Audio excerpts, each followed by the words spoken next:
എനിക്ക് വിശ്വസിക്കാൻ പറ്റുന്നില്ല, അത്രയ്ക്ക് എക്സൈറ്റഡ് ആണ് ഞാൻ എന്തുകൊണ്ട് ഇത്ര എക്സൈറ്റഡ് എന്ന് വെച്ച് കഴിഞ്ഞാൽ ട്രയംഫിൻ്റെ ഒരു പുതിയ വണ്ടി ലോഞ്ച് ആയിട്ടുണ്ട്. ലോഞ്ച് ആകാൻ പോവുകയാണ്, ഉടനെ തന്നെ വരുന്നതായിരിക്കും.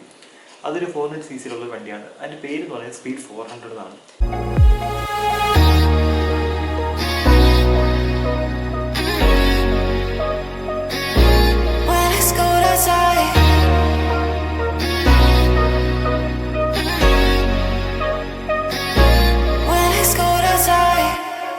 ബജാജുമായിട്ട് ചേർന്നിട്ട് ഇറക്കുന്നൊരു വണ്ടിയാണ്. പക്ഷേ ഞാൻ ഒരിക്കലും വിചാരിച്ചല്ല ഞാൻ ഇത്ര എക്സൈറ്റഡ് ആവുന്നത്. കാര്യം ബജാജുമായിട്ട് ചേരുമ്പോൾ ഞാൻ വിചാരിച്ചു കുറച്ചൊക്കെ എന്തെങ്കിലുമൊക്കെ പോരായ്മ അവർ ഇറങ്ങാൻ പോകുന്ന വണ്ടിക്ക് ഉണ്ടാവുന്നതാണ്. പക്ഷേ ഞാൻ ഫോട്ടോസ് ഇപ്പോൾ കണ്ടു. എൻ്റെ കുറച്ച് പ്രൊഡക്ഷൻ വേരിയൻറ്റിൻ്റെ നമുക്ക് വിൽക്കാൻ പോകുന്ന ആ ഒരു വേരിയൻറ്റിൻ്റെ കുറച്ച് ഫോട്ടോസ് ഇപ്പോൾ ഇറങ്ങിയിട്ടുണ്ട്. ഞാൻ ശരിക്കും എക്സൈറ്റഡ് ആണ്. കാര്യം എന്താണെന്ന് വെച്ച് കഴിഞ്ഞാൽ ഇത് അതിൻ്റെ പ്രീമിയം സെഗ്മെൻറ്റ് അവരുടെ ഒരു 900 അല്ലെങ്കിൽ 1200cc വണ്ടികൾ വെച്ച് നോക്കുമ്പോൾ, അതായത് ബോൺവില്ലെ സീരീസ് നോക്കുമ്പോഴത്തേക്കും ഇതിന് യാതൊരു വ്യത്യാസവും ഇല്ല എന്നുള്ളതാണ്. കാണാൻ എന്താണോ നമ്മൾ 900 അല്ലെങ്കിൽ 1200cc ബോൺവില്ലെ എങ്ങനെ ഇരിക്കുമോ അതുപോലെ തന്നെയാണ് ഇവിടെ ഈ 400cc ഇരിക്കുന്നത് എന്നുള്ളതാണ്. സോ ഇതിൽ എക്സൈറ്റഡ് ആവാൻ ഒരുപാട് റീസൺസ് ഉണ്ട്. ഒന്നെന്ന് പറയുന്നത് ഞാൻ എക്സൈറ്റഡ് ആവാൻ കാര്യം പല പ്രീമിയം ബ്രാൻഡ്സും അവരുടെ ഒരു ഇത് കണക്കുള്ള ഒരു ക്വാർട്ടർ ലിറ്ററിലോ അല്ലെങ്കിൽ അതിനെക്കാട്ടി കുറച്ചുകൂടെ CC കൂടിയ ഒരു വണ്ടികൾ ഇറക്കാൻ നേരത്ത് കാണുന്ന ഒരു കുഴപ്പമാണ് അതിൻ്റെ ഒരു ബിൽഡ് ക്വാളിറ്റി അല്ല, ഫിറ്റ് ആൻഡ് ഫിനിഷൊക്കെ ഇച്ചിരി മോശമായിരിക്കും. സോ പല ബ്രാൻഡിലും അത് കണ്ടിട്ടുണ്ട്.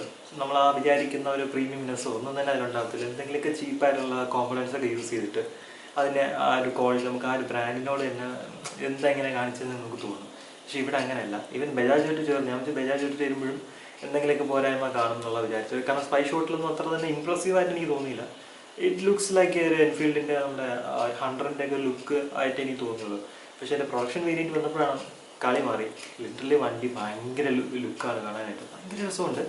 900cc അവരെ സ്പീഡ് ട്വിന്നും നമ്മുടെ സ്ട്രീറ്റ് ട്വിന്നൊക്കെ കണക്ക് തന്നെയാണ് വണ്ടി കാണാനിരിക്കുന്നത്. പിന്നെ അതിൽ ഉപയോഗിക്കുന്ന കോമ്പണൻസ് എന്തൊക്കെയാണെന്ന് എനിക്കറിയില്ല. നല്ലൊരു കിട്ടിലും ഗോൾഡൻ ഫോക്സ് വരുന്നുണ്ട്. പിന്നെ റേഡിയൽ മൗണ്ടഡ് കാലിപ്പേഴ്സാണ് വരുന്നത്. എഞ്ചിൻ്റെ ഷേപ്പ് എടുത്തു കഴിഞ്ഞാൽ ബോൺവില്ലയുടെ എഞ്ചിൻ്റെ ഡിറ്റോ ആണ്. ഒരു വ്യത്യാസമില്ല. അതിൽ ഒരു സിലിണ്ടർ കുറവായിരിക്കും. മാത്രമല്ല ഒരു ബെൻഡ് പൈപ്പ്, അതായത് എക്സോസ്റ്റിൽ നിന്ന് വരുന്ന ആ ബെൻഡ് പൈപ്പിൻ്റെ എണ്ണവും കുറവാണ്. ഞാൻ പെട്ടെന്ന് ഫോട്ടോ കണ്ടപ്പോൾ ഇത് അവരെ പുതിയൊരു വേരിയൻറ്റ് 900cc ആണെന്ന് തന്നെയാണ് വിചാരിച്ചത്.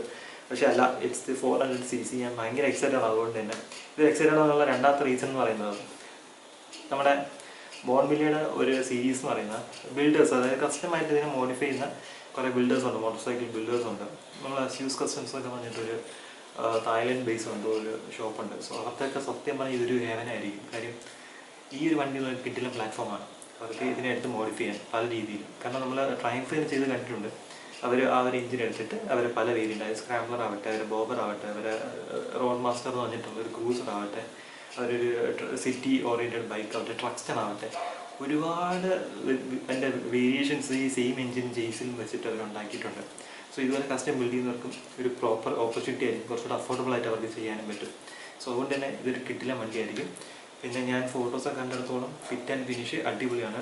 ട്രയംഫിൻ്റെ എല്ലാ എലമെൻറ്റ്സും അതുപോലെ തന്നിട്ടുണ്ട്. ഹെഡ്ലൈറ്റ് ആവട്ടെ, അതിൻ്റെ സ്പീഡോമീറ്റർ ആവട്ടെ, ടാങ്കിൻ്റെ ഷേപ്പ് ആവട്ടെ, പെയിൻറ്റ് സ്കീം ആവട്ടെ, അതിൻ്റെ എഞ്ചിൻ്റെ ഷേപ്പ് അതുപോലെ ചെയ്തിട്ടുണ്ട്. നല്ല രസമുണ്ട് കാണാനായിട്ട്. സോ എനിക്ക് ഈ വണ്ടി കിട്ടില്ല. നമ്മൾ ഇന്ത്യൻ മാർക്കറ്റ് പ്രോപ്പറായിട്ട് ഹിറ്റാവും. കുറച്ച് പ്രീമിയം ആയിരിക്കും പ്രൈസിങ്, കാര്യം കൊടുത്തേ പറ്റും. അതിന് വെർത്താണെന്ന് എനിക്ക് ഫീൽ ആവുന്നുണ്ട്. ഒരു 4 ലക്ഷം 4.5 ലക്ഷം രൂപ ആണെങ്കിലും വെർത്തായിട്ട് എനിക്ക് ഫീൽ ചെയ്യുന്നുണ്ട്. അത്രയ്ക്ക് രസമുണ്ട് ആ വണ്ടി കാണാനും. അതിൻ്റെ ബിൽഡ് ക്വാളിറ്റി ട്രയംഫ് ആയതുകൊണ്ട് തന്നെ അടിപൊളിയായിരിക്കും. പിന്നെ ഇതിൽ വേറൊരു ഹൈലൈറ്റ് എന്ന് പറയുന്നത് ട്രയംഫ് എന്തായാലും 400cc ആയിട്ട് വരുന്നതുകൊണ്ട് തന്നെ ബജാജുമായിട്ടുള്ള പാർട്ണർഷിപ്പ് ആയതുകൊണ്ടും തന്നെ ഇന്ത്യയിലെ ട്രയംഫിൻ്റെ നെറ്റ്വർക്ക് കുറച്ചുകൂടെ വലുതാവാനായിട്ട് ചാൻസ് ഉണ്ട്. സോ കേരളത്തിലും ഒരുപാട് നമുക്ക് ഔട്ട്ലെറ്റ്സ് വരാൻ ചാൻസ് ഉണ്ട്. അത് ഞാൻ വെറുതെ പറയുന്നതല്ല, വരാൻ ചാൻസ് ഉണ്ട്. സോ ഉടനെ തന്നെ ഒരുപാട് അവർ ഔട്ട്ലെറ്റ്സ്, അതായത് ഷോറൂംസൊക്കെ തന്നെ വരുന്നതായിരിക്കും. സോ നമുക്ക് സർവീസും ഈസിലി കിട്ടുന്ന രീതിയിൽ തന്നെ ട്രയംഫ് അവരുടെ നെറ്റ്വർക്ക് വലുതാക്കും with the help of Bajaj. So എനിക്ക് ഈ ഒരു സീരീസ് വന്നതോടെ ഞാൻ ഭയങ്കര എക്സൈറ്റഡ് ആണ്. ഇതിൻ്റെ പുതിയ അപ്ഡേറ്റ്സ് വരാൻ പോകുന്ന മോഡൽസും എൻ്റെ നേരിട്ട് എനിക്ക് ഉറപ്പായിട്ട് ഷോറൂം വന്നു കഴിഞ്ഞാൽ ഞാൻ അവിടെ പോയി ഈ വണ്ടിയെക്കുറിച്ചൊന്ന് കവർ ചെയ്യുന്നതായിരിക്കും. സോ നിങ്ങൾക്ക് ആ വീഡിയോ എൻ്റെ ചാനലിൽ കാണാനായിട്ട് പറ്റും. സോ ഈ വീഡിയോ എല്ലാവർക്കും ഇഷ്ടപ്പെടുമെന്ന് വിചാരിക്കുന്നു. കൂടുതൽ അപ്ഡേറ്റ്സ് ആയിട്ട് ഞാൻ വീണ്ടും വരുന്നതായിരിക്കും. സോ അതുവരെയും ബൈ.